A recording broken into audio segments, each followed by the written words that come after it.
Hello, everybody, and welcome to the inaugural episode of Battle Order. Today, we will be covering the evolution of the U.S. Marine Corps Rifle Squad during World War II. This video will cover the evolution of their rifle squad structure, weapons, and the rationale behind it. All sources are listed in the description of this video, and you can direct any questions about the topic to the comments section below. So sit back and enjoy.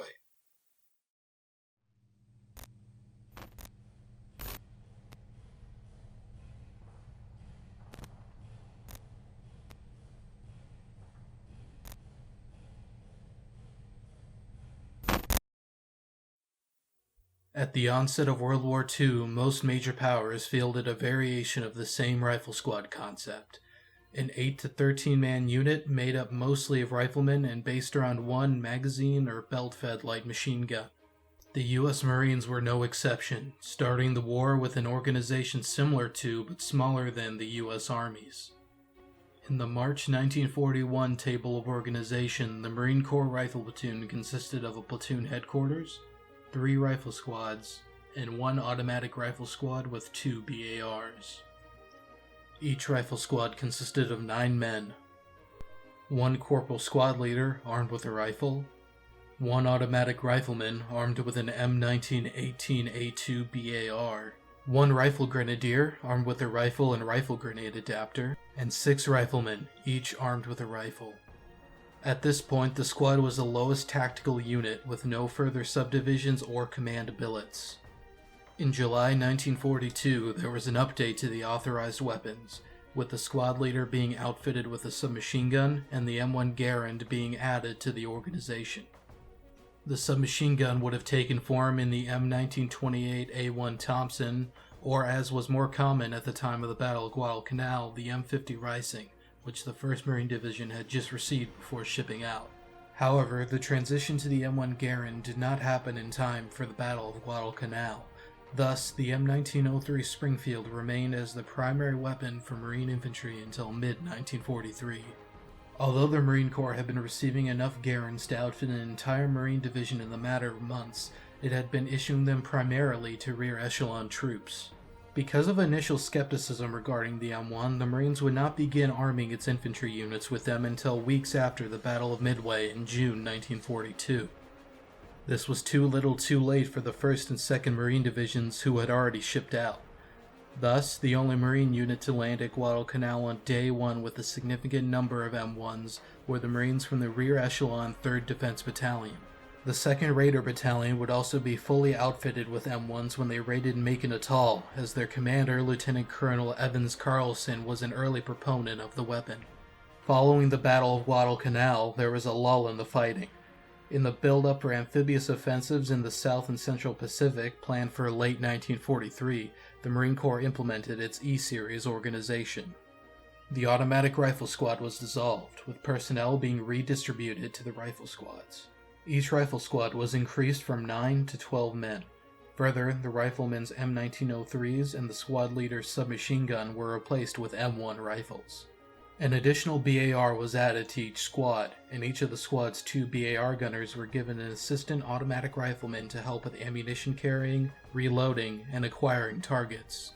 The total number of BARs per platoon stayed the same, as the 2 BARs in the automatic rifle squad and the platoon's 1 spare were simply redistributed.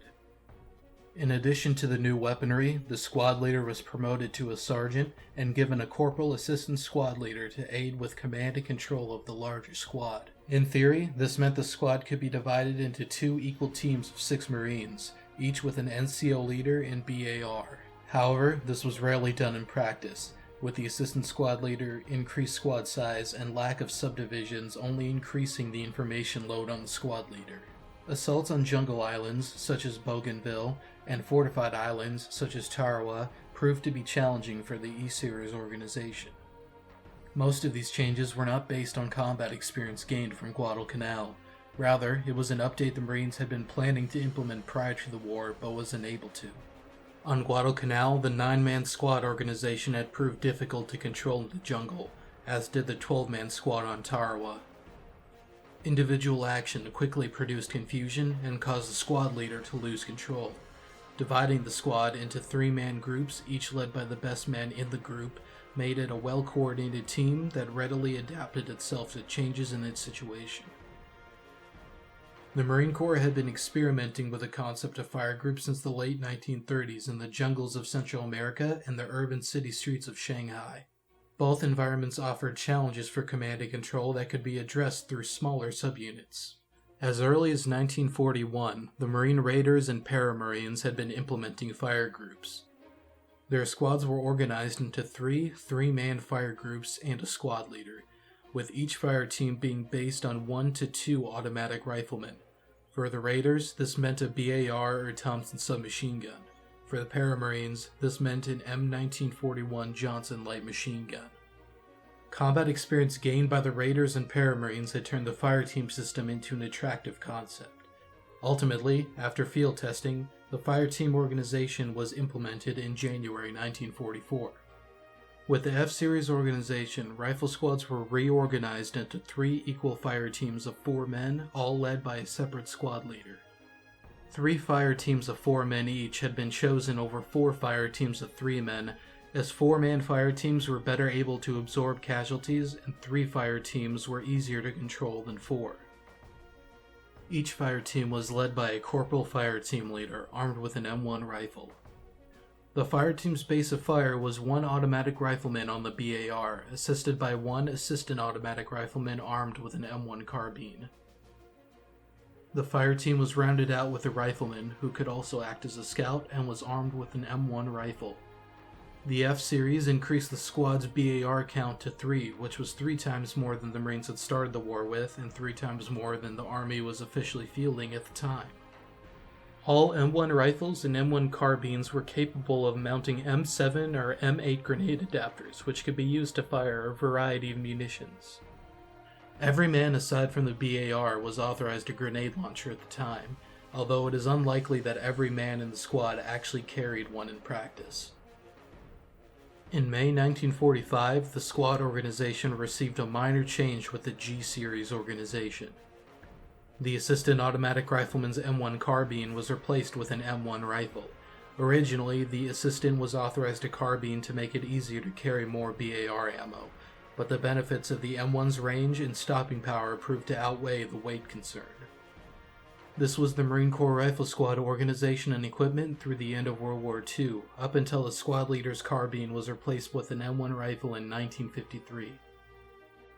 Unlike the Army, the Marines made substantive changes to their rifle squad organization every year of World War II. This was due to a number of reasons. First, there were environmental differences between the Pacific, where the Marine Corps was exclusively engaged, and Europe, where the majority of Army divisions were engaged. Although both the Army and Marine Corps struggled with command and control of their rifle squads, the jungle posed unique challenges for the Marine Corps. Second, the Marine Corps' operational tempo allowed it significant breaks between operations when its units could refit and new organizations could be implemented. Meanwhile, the core of the U.S. Army infantry units were basically continuously engaged, so there was less opportunity to implement organizational changes. Third, the amphibious doctrine of the Marine Corps heavily prioritized base of fire at low levels. Upon leaving the protection of the landing craft, survival depended on projecting maximum small arms and machine gun fire as far forward as possible. The Marines, with their fixation on firepower, were better suited to this type of operation than the standard U.S. Army unit, which attacked from the sea in waves in accordance with the organization's tactical doctrine. The fire team system was combat tested on Saipan, Guam, Peleliu, Iwo Jima, and Okinawa, and proved to be highly satisfactory when compared to what the Marines had started the war with. This didn't mean that the organization was without fault, however. Fire teams implementing the Marines' doctrine of fire and maneuver were optimal when the squad was at full strength. If a fire team took any amount of casualties, its effectiveness was significantly hampered and would often have to have its personnel folded into other fire teams. From an Operation Iraqi Freedom veteran: when we deployed to Operation Iraqi Freedom in 2005, we did not have a complete table of organization. Our platoon was 3 squads of 8 or 9 guys. Because of this, we ran 2 reinforced fire teams per squad. Even so, the organization has proved to be leaps and bounds superior to what the Marines went into World War II with, and was one of the most modern squad organizations for its time. Thus, it has soldiered on for the past 75 years with only brief interruptions, and is now only set to be replaced in the 2020s. Thank you all for watching. If you're interested in this type of content, make sure to subscribe and hit the bell icon so you get notified next time I upload. If you want to support us, become a patron on Patreon and gain access to a variety of perks, including Discord access, monthly wallpapers, credits at the end of videos, and more. For frequent updates on new articles and graphics, follow us over on Instagram. That profile is linked in the description below. Thanks again, and see you all in the next one.